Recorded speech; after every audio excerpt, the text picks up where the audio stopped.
Pasok na natin ating kapatid na si Arles de los Santos dahil mukhang meron ng press con o maybe ongoing si Attorney Michael Poa sa defense team naman. Arles, ano ang mga highlights dyan ng press con? Kung meron man at kung alam mo.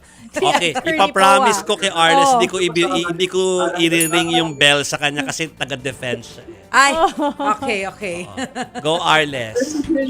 Jovi, Chiki at Masay ngayong gabi nga ay sinabi ni Attorney Michael Poa na ay ginagalang nila yung rekomendasyon nga ni Presiding Officer Chis Escudero na magkaroon na lamang ng spokesperson na hindi involved doon sa legal counsels ng bawat parte dahil ayon sa kanila parang in good faith naman daw itong pagrekomenda ni Presiding Officer Chis Escudero para daw hindi mas mahirapan yung mga spokesperson na magkabilang panig.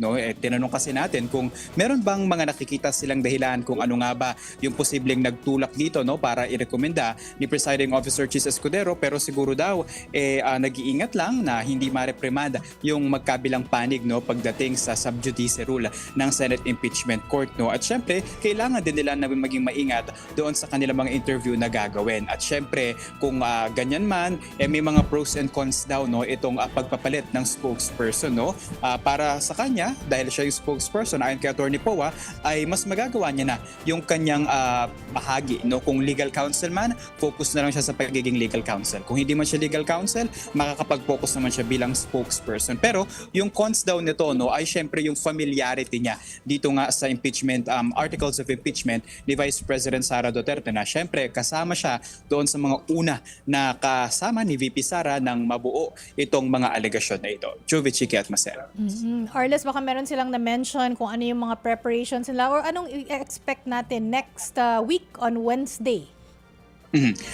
Next week Wednesday, tuloy-tuloy naman daw yung kanilang preparasyon at na-appreciate nila yung desisyon ng prosekusyon na sabihin kung sino yung mga witnesses na haharap at maging yung order daw nito kasi sa ganung paraan mas nakakapaghanda raw sila.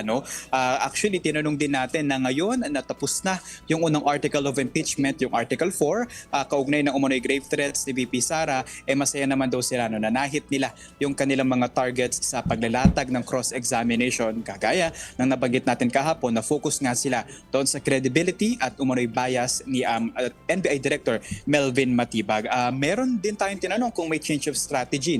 Wala naman daw so far silang nakitang incompatibility sa pagsasagawa ng cross-examination sa pagpapatuloy ng impeachment trial. Pero syempre sumundot na tayo ng konti, Jovi, Chiki at Mase, doon sa iba pang issue. Kagaya na lamang yung umuugo nga na sinabi ng prosekusyon na baka daw mag-resign si VP Sara or kung pwede daw, wag daw sana.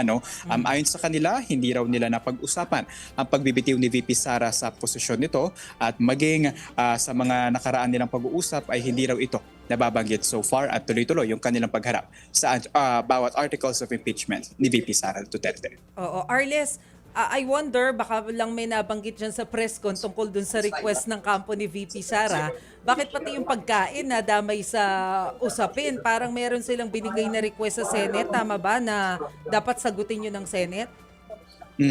Tinanong din natin yan, Mase, pero ayon kay Attorney Michael Poa ay wala raw silang participation doon. At least talking on behalf of the defense team ni VP Sara. Baka raw yung concern niya syempre para nga sa kasiguraduhan at kapakanan ng Defense Counsel ni VP Sara. Pero mas mainam daw na yung tanungin yung Office of the Vice President mismo na sila naman nakita natin yung sulat ang mismong nagsumite nito sa Senado. So, sa Arya, sino nga ba ulit yung dalawang land bank officials na ihaharap dun sa Senado sa Wednesday and in what order exactly?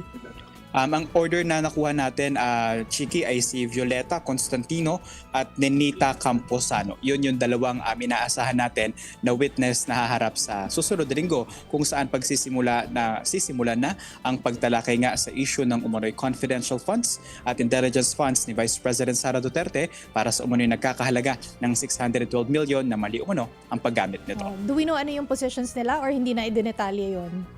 Hindi na yan idinetalye, Chiki, kasi at least for the defense, tuloy-tuloy naman yung kanilang paghahanda. At medyo nagmamadali rin kanina si Attorney Poa dahil meron pa raw siyang meeting na susunod na pupuntahan pagkatapos nga ng trial.